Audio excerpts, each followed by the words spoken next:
Coming up on Cannabis Coast to Coast News with Alaina Pinto this week. I think in terms of marijuana, and legalization, I think that should be a state issue, state by state. The way they're doing it in Florida, I think, is going to be actually good. That was Trump, the candidate, in September of 2024, and this week... But we're looking at reclassification, and we'll make a determination over the next few weeks. That was Trump, the president, on Monday, the 11th. So now what? Well, a Republican congressman from Florida, Greg Steube, files a bill this week that delivers on that rescheduling effort. We'll hear from NORML's Morgan Fox. When you heard about this press conference, what was your reaction? Well, I think that my first reaction was it's about time.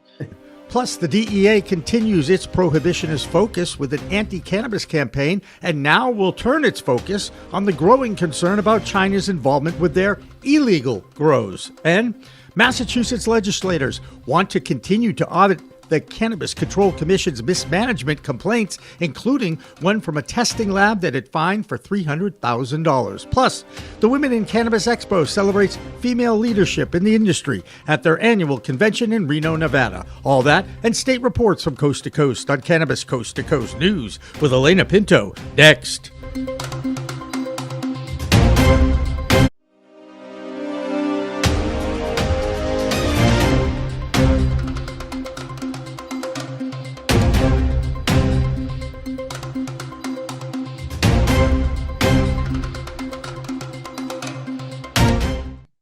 Hi, everyone. Welcome to Cannabis Coast to Coast News, WPCM TV's record of the fight to end cannabis prohibition in this country and around the world.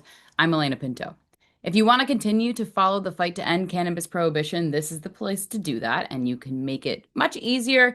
If you want to, you can download our app for free, and all you have to do is just scan the QR code on the screen, and that will take you to Google Play or the App Store.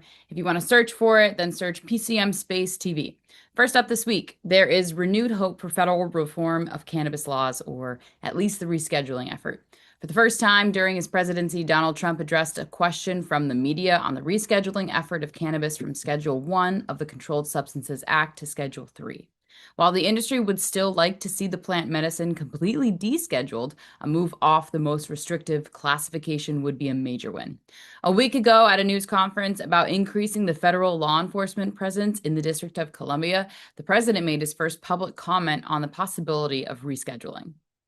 There is reporting that the administration is going to reclassify marijuana. Would that send mixed messages that if marijuana is okay, some drugs are okay, or we're trying to clean up crime? How do they go hand in hand? We're only looking at that. That's early, but somebody reported it, which is fine. We're looking at it. Some people like it. Some people hate it. Some people hate the whole concept of marijuana because if it does bad for the children, it does bad for people that are older than children. But we're looking at reclassification, and we'll make a determination over the next few weeks. And that determination hopefully will be the right one. It's a very complicated subject, the subject of marijuana. I've heard great things having to do with medical, and I've had bad things having to do with just about everything else. But medical and, for pain and various things, I've heard some pretty good things. But for other things, I've heard some. Not exactly an endorsement for the change, but even the mention of this possibility sent the publicly traded stocks in the cannabis industry soaring, and Doug Miller will have more on that in his High on Wall Street segment coming up. But first, let's get analysis from Andrew Behringer in Washington, D.C. I'm Andrew Behringer with the Washington, D.C. report for Cannabis Coast to Coast News. In a high-profile fundraiser recently, President Donald Trump indicated he is reevaluating the federal government's stance on cannabis, suggesting a potential shift in policy. Trump revealed he's looking at a Biden-era proposal to ease federal restrictions on cannabis, which has also been on hold since January, the rescheduling process that we all know and have been following very intently. The pause process is involved hearings overseen by the DEA, but the agency's chief, Terrence Cole, has the discretion to accept, reject, or resume discussions. Now, Cole, known for his conservative background, is expected to follow the White House guidance. No matter what, Trump's position appears influenced by industry lobbying. Cannabis groups have poured money into campaigns and strategists, praising his attention to their issues. However, within his own political base, opinions are divided, with some conservatives opposing legalization, citing concerns over adult use affecting children and seniors. Now, during that fundraiser, Trump described the issue as very complicated, acknowledging potential medical benefits, but raising concerns about adult use consumption. While he hasn't committed to a specific stance, his comments suggest he is weighing economic, political, and social factors. Now, meanwhile, a GOP congressman, Representative Greg Steube, has introduced legislation, the Marijuana 1-3 Act, to make the policy change more permanent by moving cannabis from a Schedule 1 to a Schedule 3 under the Controlled Substances Act. Now, that bill would require the Attorney General to reclassify cannabis within 60 days of its passage, potentially solidifying reform despite ongoing debates.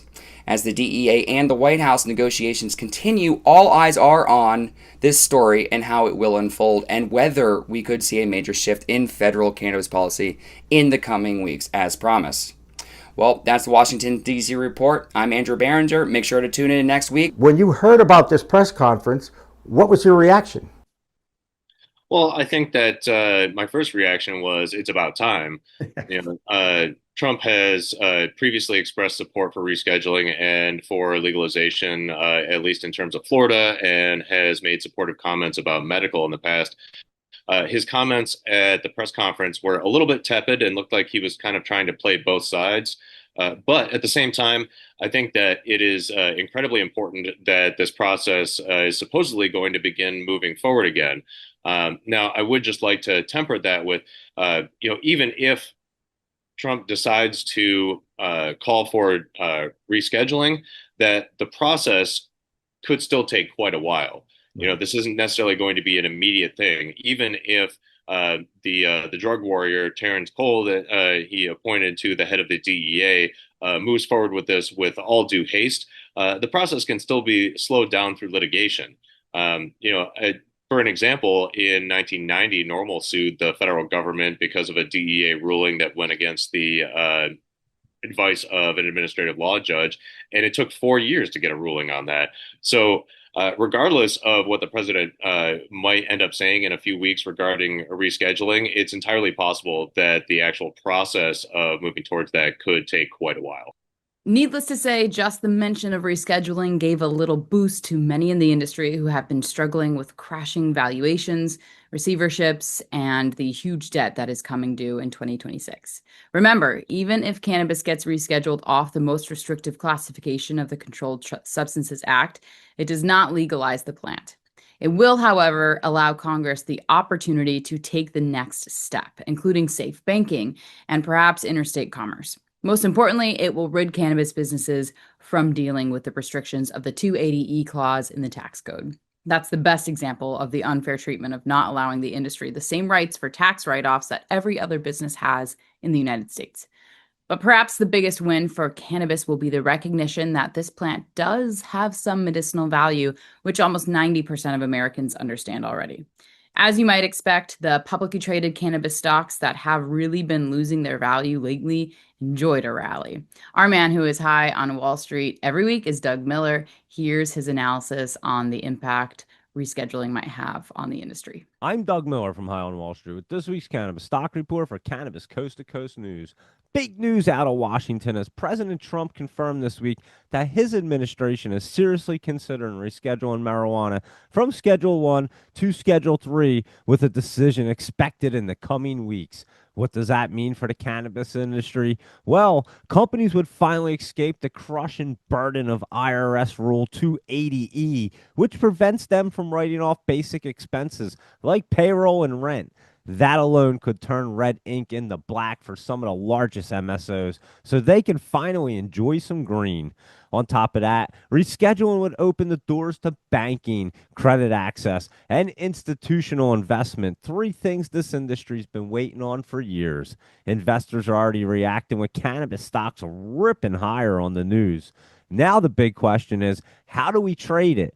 Let's pull up the ETF MSOS's chart. This fund tracks U.S. cannabis operators, and the volume surged as the market priced in the potential tax relief and growth opportunity. If Trump follows through, MSOS could have more room to run.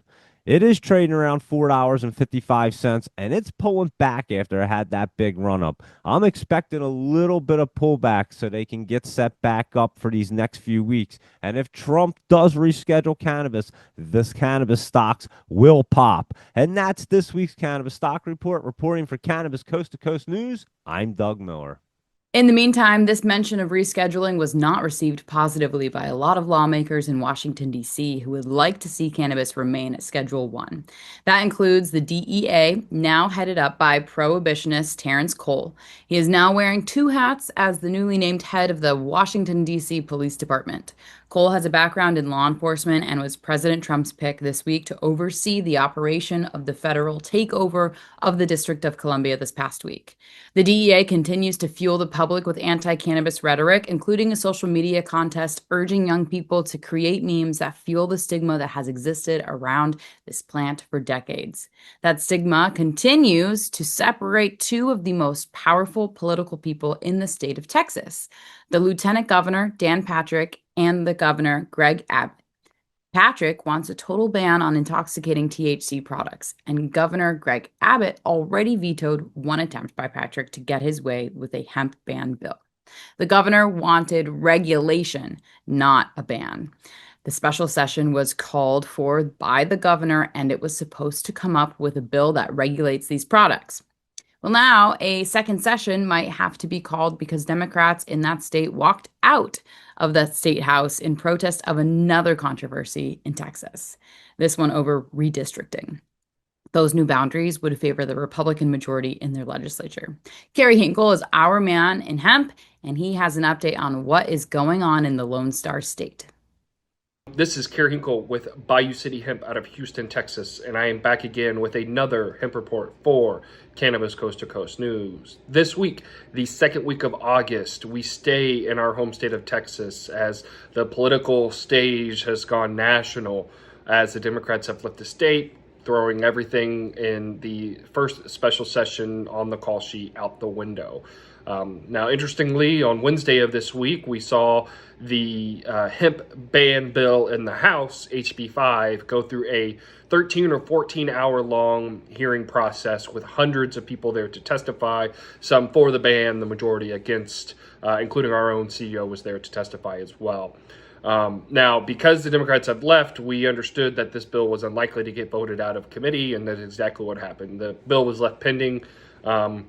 And then as of today, which is now August 15th, Friday, the second special session has now been called, and on the proclamation of the special session, the governor added yet again that he would like to see hemp products regulated and not banned and sold to adults that were 21 and over, banning of synthetics and other guardrails that were in place in his first proclamation of the special session. And immediately after the governor issued his proclamation for special session number 2, Lieutenant Governor Dan Patrick sat up on the dais and said yet again, the governor wants to legalize THC and I will stop at nothing but a complete ban. And so it is the two most powerful figures in Texas politics continuing to butt their heads over this issue of hemp and THC and whether or not it should be regulated or banned. And so Lieutenant Governor, in true fashion, issued now SB 6 as the third version of his attempt to ban the category. You may remember he had SB 3 during regular session,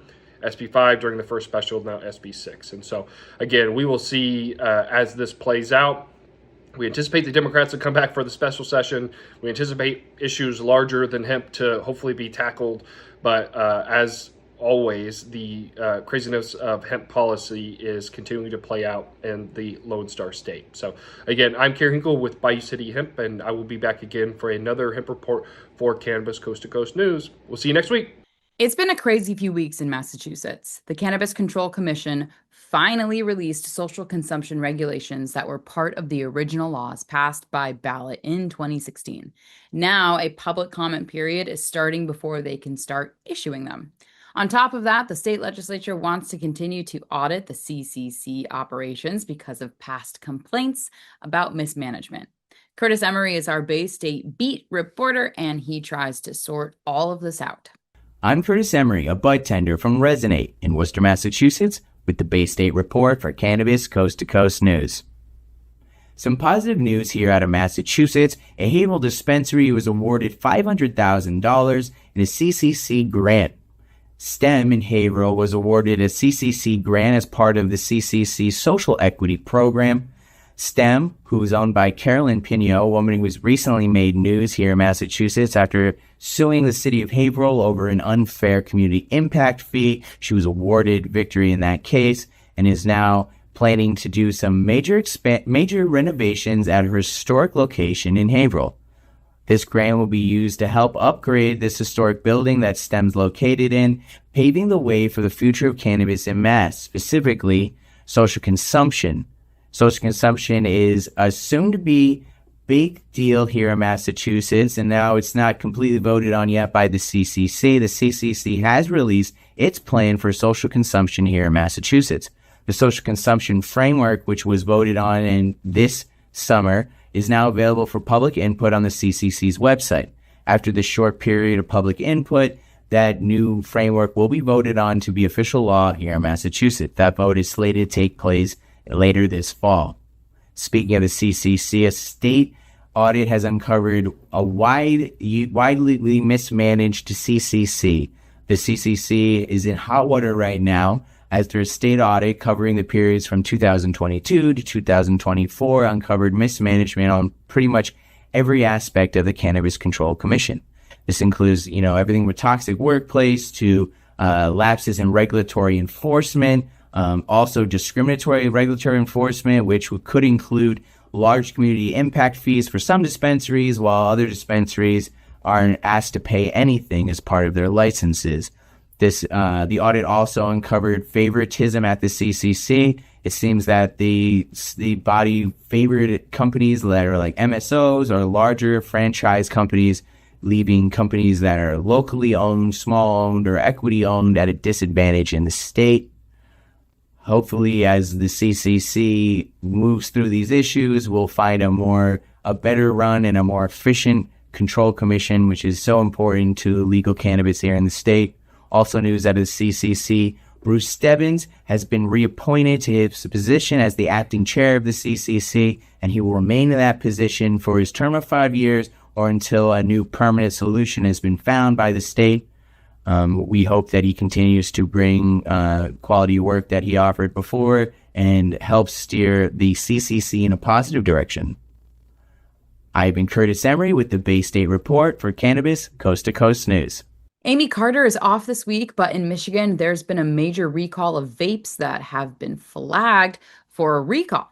This is not just a few items. It's a huge recall of over 26,000 vape cartridges that contain a product that was banned by regulators. The culprit is MCT oil, which is medium chain triglyceride.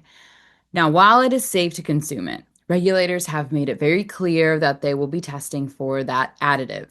The Cannabis Regulatory Authority identified Sky Cannabis in Warren, Michigan, as the distributor of these tainted cartridges.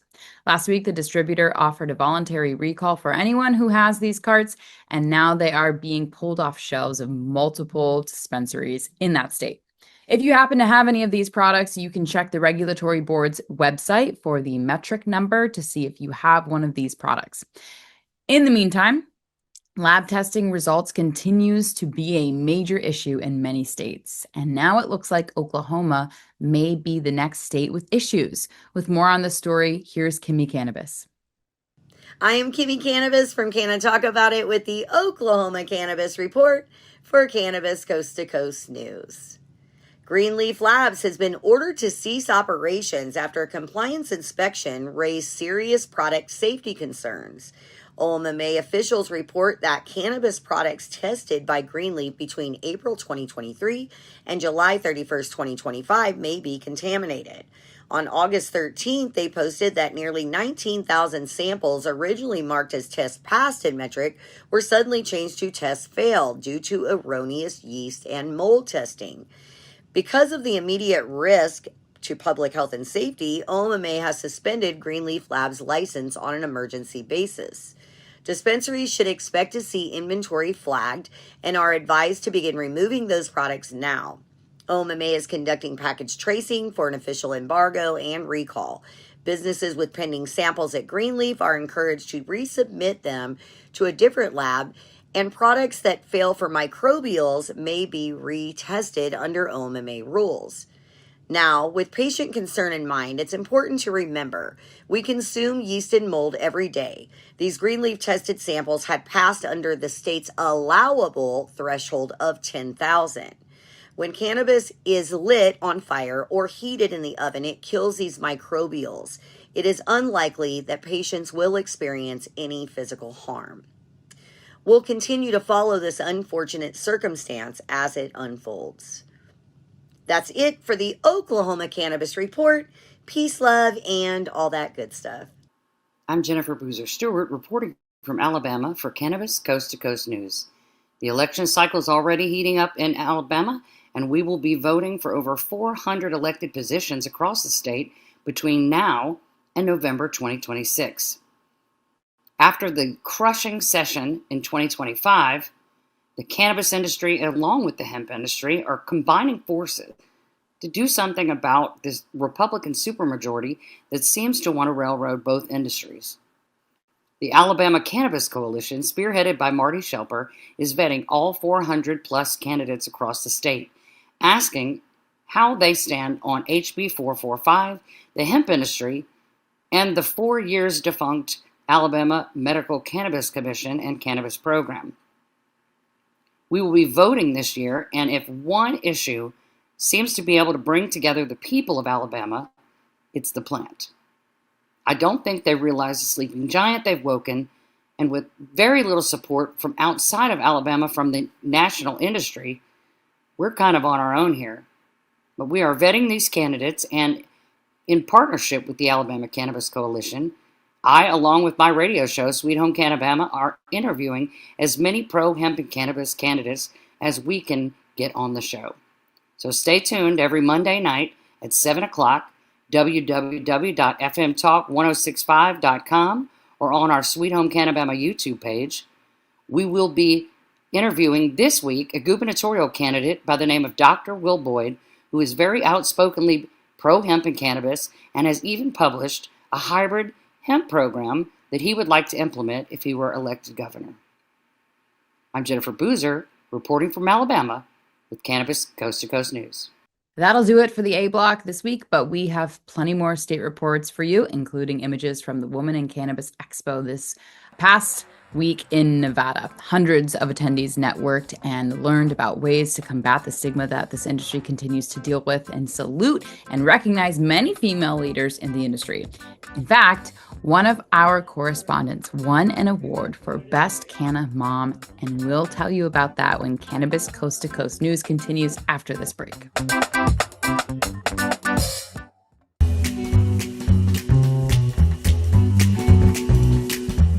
Your cannabis business could be overpaying by hundreds of thousands of dollars in federal income taxes because of one simple assumption that you're making about your accountant. A dispensary owner in Colorado called me frustrated as hell. He'd been working with the same accountant for 3 years.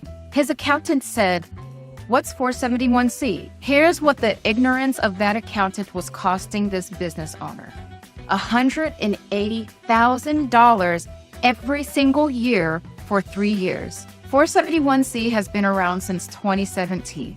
We're talking about an 8-year-old tax provision that many cannabis CPAs don't fully understand. 471C is one of the most complex and highly debated tax strategies in the cannabis industry. If you want to make sure you're not leaving any money on the table, I'm offering free 471C reviews this month. Link in the description.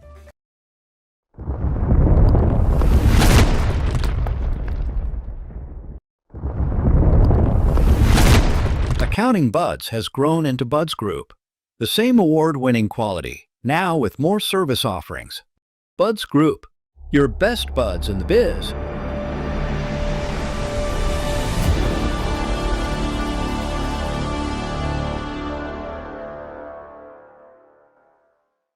Looking for PR that over-delivers on expectations?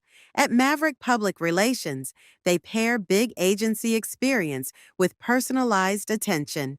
From launching award-winning brands to securing top-tier media hits, their data-driven communications team helps visionary leaders and entrepreneurs rise above the media noise.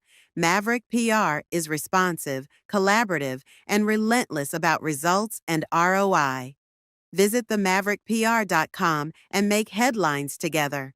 If you want to make history, if you want to be part of history, if you want to say you helped legalize marijuana in America, now is the time to join us.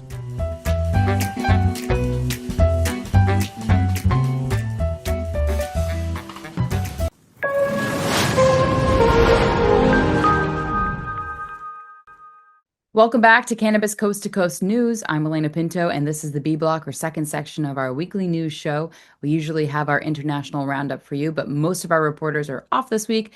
There is, however, one international story to tell you about. You might be aware of how Thailand has totally screwed up their legalization rollout that was introduced in 2022. In the beginning, that government sent out seedlings and plants to all of its citizens. And now, with a new government in place, they have recriminalized cannabis. Over the past month, Thai regulators inspected over 5,200 of the over 18,000 establishments that were operational. The results from this crackdown were pretty alarming. 724 licenses were suspended, 129 licenses revoked, over 1,000 businesses were closed, and 33 citizens were arrested for smuggling cannabis out of the country. Thailand's experience is the polar opposite of Canada, where a report was released this week concluding that 8 of 10 cannabis purchases are from legal licensed dispensaries. Our lone international report comes out of Canada this week with Debi Facey. This is Debi Facey with the Canadian Coast to Coast Cannabis News Report. So we have upcoming this week, or I still want to say next week, is the Dab Masters event, which is on August 23rd, 2025 here in Toronto, Ontario, where it is going to be good times, great hash times, but it's going to be an event where not only golf is involved, but some awesome concentrates and some awesome friends. So look out for that, especially for the footage, and me there. Next, what we have is Lake and Bake, which is going to be August 24th, located in Toronto, Ontario, which is also a interactive event. It's going to be 3 hours on land, where you're able to meet and greet with most of the brands that are going to be coming on board of the yacht. And then following that, it's going to be a 4-hour ride throughout the Toronto, I want to say, our harbor, and to enjoy some nice high fun. This is also going to be an event that I'm going to be covering, so please make sure that you stay tuned and excited for that. But when it comes to any news, what we have is Uxley and Organigram making their mark when it comes to their domestic moves. And when it comes to MediPharms, they have also been strategically placing themselves in the U.S. market, so they're able to expand that well. This is Debi Facey with the Canadian Coast to Coast Cannabis News Report. Peace. One more news item out of Canada. THC-infused beverage company High Tide has purchased a 51% stake in Remexian Pharma, a German company that is headquartered outside of Berlin. That pharmaceutical company is a leading importer of medical cannabis into Germany, and they are licensed to import other medicinal cannabis products into that country as well. Germany is responsible for 33% of all cannabis exported from Canada. Now let's go to Illinois to hear from Mark Allen, the Chicago clone guy. What's up, everybody? I'm Mark Allen, the Chicago clone guy. This is Bird, reporting for Cannabis Coast to Coast News. Thanks for tuning in. Lots going on as always. The state is actually in the process, actually August 11th with the opening date, the state is giving out loans, forgivable loans to cannabis grows, cannabis infusions, dispensaries, some existing. So $40 million they're distributing, to all these different individuals. They're starting with the social equity owners first. There is a limit on what they get, so who knows how much it really helped. But on a side note, they just are giving out $40 million. but they had $50 million set aside from taxes of marijuana sales for this type of situation that is literally gone. 50 million disappeared that was supposed to be for the social equity, supposed to be helping for loans and whatnot. It's gone. I don't know who the accountant is for the state, the people that are doing this stuff, but I need to hire them because I need some help. But that's just a little side note. In other news, Forefront Ventures is selling at least 3 of their retail dispensary locations throughout southern Chicago, Cook County. So they're having financial problems. They actually went into receivership in May. What that means, simply put, is that somebody came in and an independent company came in, or independent person came in and took the company over from the lead guy, so to try to fix things. But they are selling at least 3 dispos, and forgot to mention they're selling a huge craft or commercial grow facility. So they're having some issues, but I hope they can figure it out. But either way, if you're looking for to grow your own commercially licensed cannabis in Illinois, hit up Forefront Ventures. They got for sale is probably only $5 or $10 million. So that's it. But anyways, I am Mark Allen, the Chicago clone guy, reporting for Cannabis Coast to Coast News. California and Florida are huge operators in the cannabis space, and yet both are having issues with packaging that attracts kids to their products. Florida is holding workshops to study this development, and of course, THC-infused edibles are the targets. You would think that this would be an easy fix if regulators would just ban any or all images on these products, but lawmakers would rather ban the products than regulate their distribution. In the meantime, many multi-state operators are trying to survive by cutting losses and leaving states where they were dominant. One of the multi-state operators who has fallen on hard times is Ayr Wellness. Now they are closing more operations in Virginia, and Joe Parsons has that story. I'm Joe Parsons with the Virginia Cannabis Connection by Higher Education's Coffee Talk, sponsored by 97.5 3WB, and reporting for Cannabis Coast to Coast News. Once again, Health Service Area 1 has been left without any provider, and what's worse, no indication of when one might be announced in the future. HSA 1 has been the most ignored in the Commonwealth since 2020, when the medical market was first announced. PharmaCann was the first provider awarded to cover the area, but they couldn't get their operations and permits in order, so they had their license revoked. A legal battle then ensued for years, and the patients of Charlottesville and many other parts of Central Virginia were the real victims. Then, last year in September, I was happy to report that Ayr Wellness from Florida won the super expensive conditional license, and finally, operations in 6 new dispensaries were going to be opened in the region. Ayr reps told me they would keep me informed, but as the year went by, they grew silent. Well, as reported last week by Tina Tasaka, Ayr Wellness is now selling assets in 6 states and is decreasing, or more like eliminating, the bulk of the company. And wouldn't you know it, they sold off the assets they had in Virginia too.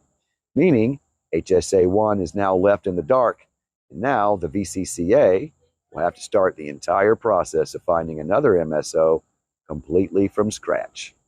Ayr Wellness paid over $13,000, and in total, the Commonwealth took in over $700,000 for the process. So I'm sure the VCCA doesn't mind. However, the patients that have no close access to the plant medicine will have to wait even longer. Not to mention that it leaves the legacy black market open to reign supreme once again in Central Virginia. I do a deeper dive on this story, and Seth let me rant this week about Smart Approach to Marijuana, or SAM, on this week's Coffee Talk. Tune in to www.3wb.com to check it out. It was a lot of fun to do a rant episode, so don't miss it. Well, that's going to do it from this week's Higher Education's Coffee Talk, sponsored by 97.5 3WB in Charlottesville, and reporting for Cannabis Coast to Coast News. I'm Joe Parsons. Until next time, stay lifted. I'm Christina Brisson with your weekly Ohio Cannabis Report with Cannabis Coast to Coast News. Clutch is opening its 5th Ohio location in Northfield Village to open on August 21st. The Stargazer Cannabis Festival in its 2nd year did not have the success it was looking for. They've had multiple vendors cited multiple concerns about safety and other issues among the festival. However, organizer Chad Thompson has insisted he will continue the festival and make it better for the next year.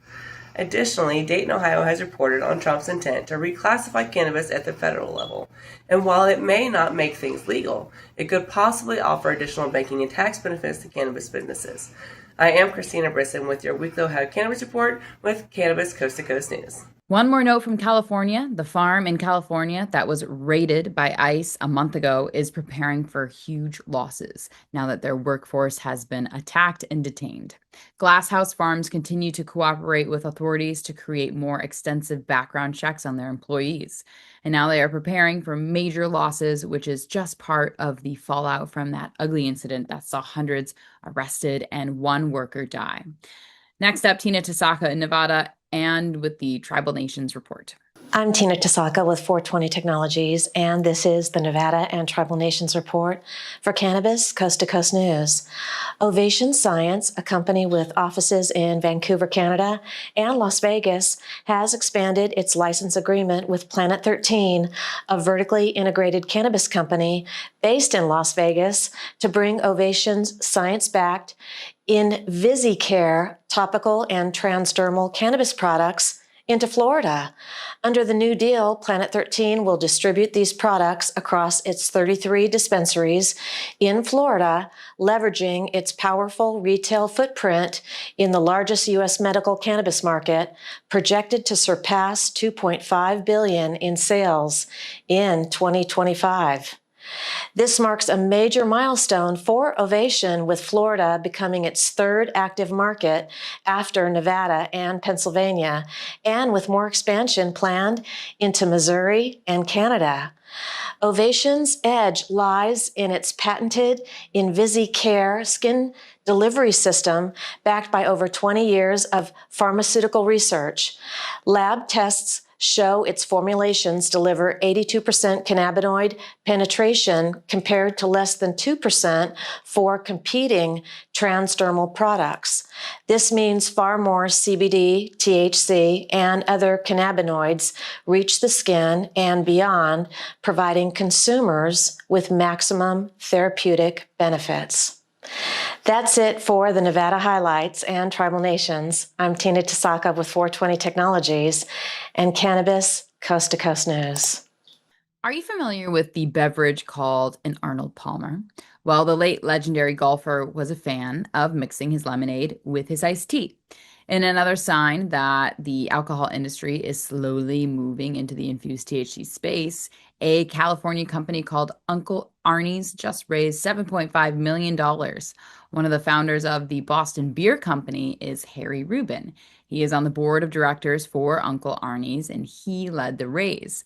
Mindset Capital and Delta Emerald Ventures provided the capital. This investment will be used for expansion into more markets where the beverage will be available. Right now, Uncle Arnie's is in 16 markets and expanding into 3 more while increasing their workforce to support this growth. One state that might be an attractive target market for this product is the new adult use state of Minnesota. That's where Alysha Bellamy holds a micro license, and she has a report this week. I'm Alysha Bellamy for Cannabis Coast to Coast News. I'm also with the Minnesota Cannabis College and Herbs and Herbs. This is your Minnesota report. Governor Tim Walz announced that he is making Eric Taubel the interim executive director of the OCM, the permanent executive director of the OCM. He's been interim since January of 2025. We also have Albert Lee in the news again. Last week I reported that Jacob Schlaker was denied access to his dispensary by the city council of Albert Lee, but now they've let 2 other micros go forward. That is the Black Husky and Matchbox Farms. We also are looking forward to the Green Equity Summit that happens August 18th, 19th, and 20th, and that will have members of the OCM, capital raisers, and it will feature a storytelling symposium. Don't want to miss that. We also have the Doobie Dabbler coming September 5th. I am Alysha Bellamy with your Minnesota Cannabis Coast to Coast report. There will be a new reason to attend MJBizCon in Las Vegas this December. That huge convention continues to expand and diversify its attractions and now will welcome a coast-to-coast competition called the MJ Bowl. One of the most respected professional review platforms is the Buddhist. They will be the group that will welcome competitors in their grow categories of best flower, indoor and outdoor, best pre-rolls, infused and non-infused, edibles, vapes, and concentrates round out the new competition. Emily Lewis is the driving force behind this coast-to-coast competition and explains the reason why they picked the Buddhist to be in charge of the judging. This is what they said. Buddhist is the respected, consumer-driven guide loved by cannabis enthusiasts. Together, we're uniting East and West in a contest that will raise the bar and set a new tradition for the industry. You can find out how to enter the competition on the MJBizCon website. Maybe our own enlightened voice, Christopher Bright, will be a judge. In the meantime, he's got our Maryland report this week. I'm Christopher Bright from the Enlightened Voice. Welcome to Cannabis Coast to Coast News. I'll be bringing you the latest cannabis headlines from Maryland. In Harford County, Maryland, over $554,000 in cannabis tax revenue is being distributed as grants to support community projects. The funds, part of Maryland's Community Reinvestment and Repair Fund, aim to benefit low-income, historically disadvantaged areas. Recipients include the Hope Center receiving $40,000 for community feeding programs, and Harford County Public Schools awarded $80,000 for a Boys to Men mentoring program at Joppa High and Magnolia Middle Schools. Other grants support initiatives like after-school STEM programs, job training, suicide prevention, and youth enrichment programs. County Executive Bob Casserly says these investments focus on mentoring youth and building stronger, safer communities throughout restorative development. That's all that I have for this week's Maryland Cannabis Report. I'm Christopher Bright from the Enlightened Voice reporting for Coast to Coast News. Now we turn to New Jersey, where social consumption lounges are finally open in Atlantic City. Of course, there is already some controversy about public consumption on the boardwalk. Law enforcement are already more visible, policing that area to discourage the public habit of firing up. The good news is that at least they aren't busting people for possession anymore. Jill Goldsberry has our Garden State Cannabis report this week. The lounges in New Jersey are open. And in fact, Ginseng, which is located in Mercantville, just 20 minutes outside of Philadelphia, recently had their grand opening event on August 15th, this past Friday.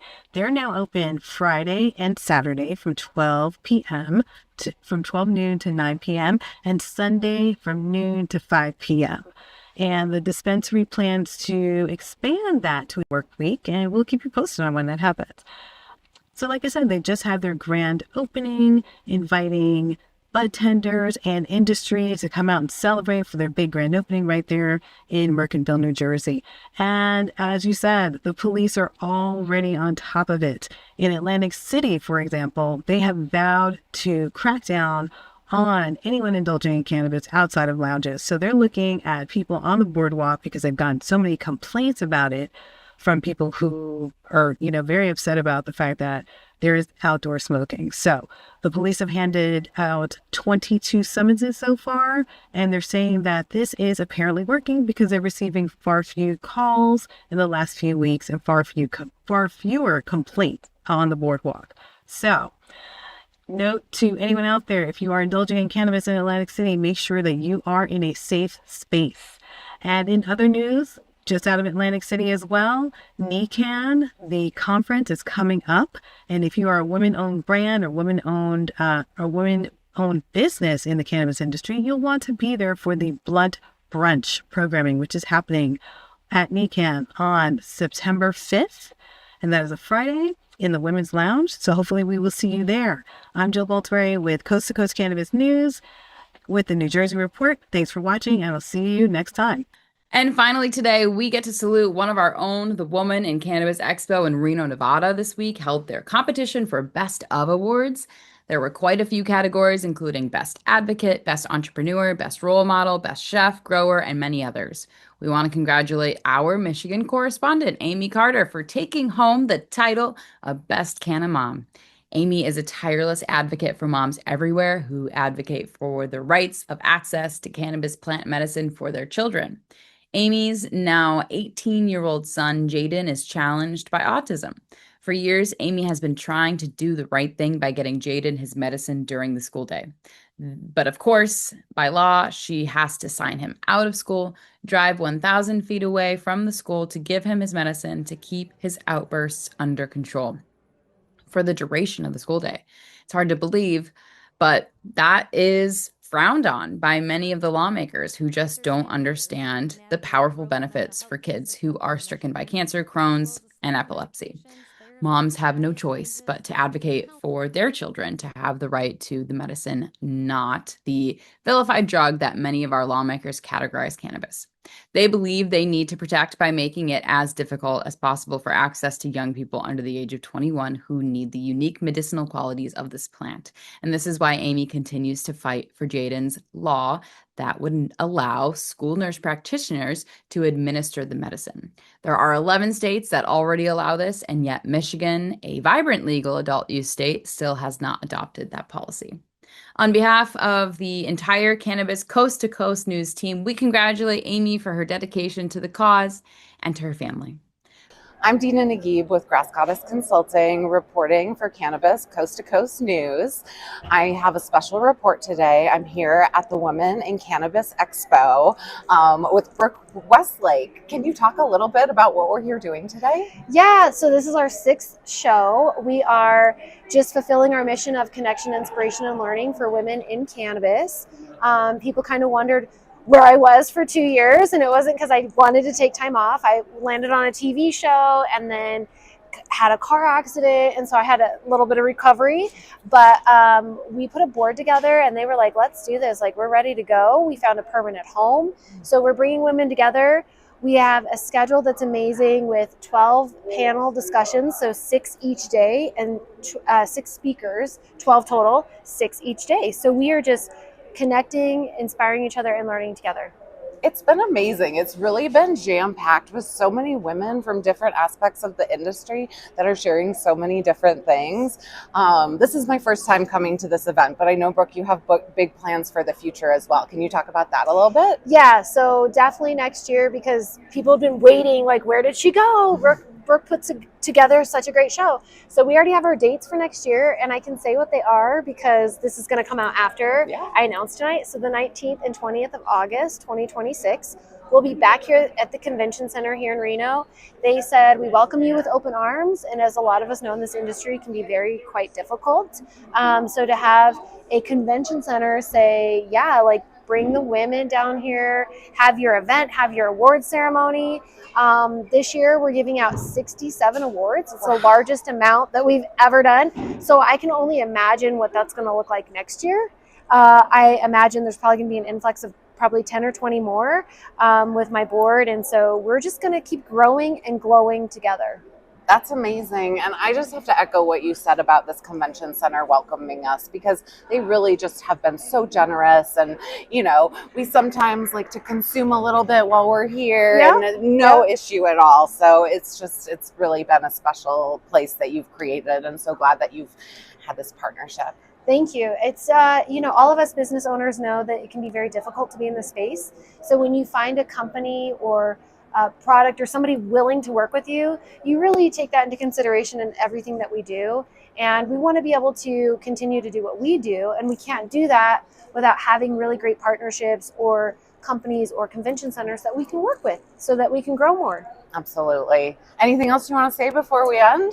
I can't wait to release all the names of the winners for everything. That's going to be really exciting. And we will actually have our theme out for next year because I said the dates. We're going to have our theme probably decided in about a week and a half.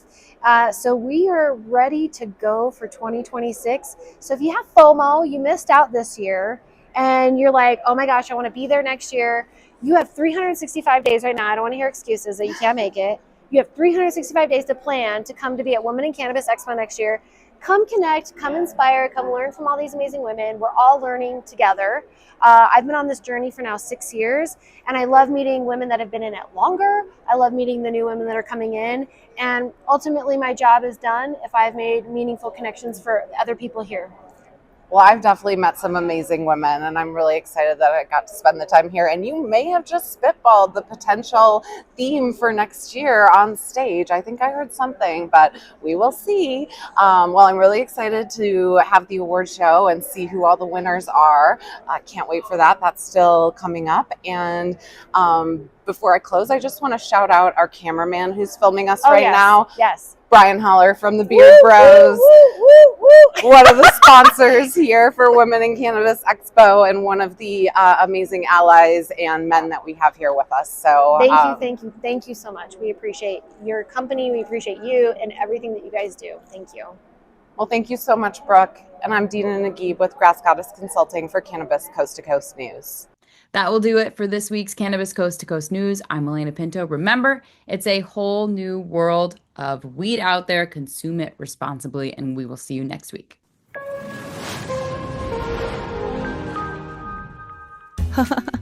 I think I messed up. Did you know there's a place that covers all the cannabis news you need? Pro Cannabis Media is now WPCM TV, your go-to website for things cannabis. WPCM TV is the CNBC of weed, bringing you the latest news you need. Amie Carter. This week, she reports from inside the State House in Lansing. I'm Amie Carter from Michigan Weedsters with this week's Michigan report for Cannabis Coast to Coast News. And talk shows about all things cannabis. Well, thank you, and thank you for all you're doing to get the word out. Like, this show is so important. It all started back in 2018 when Emmy award-winning talk show host Jimmy Young kicked it off with the In the Weeds podcast. That it's not just any generic paper towel. You do have a brand that you use, right? Yeah, we live or die by the bounty. I mean... The quicker picker-upper! I love that! His mission?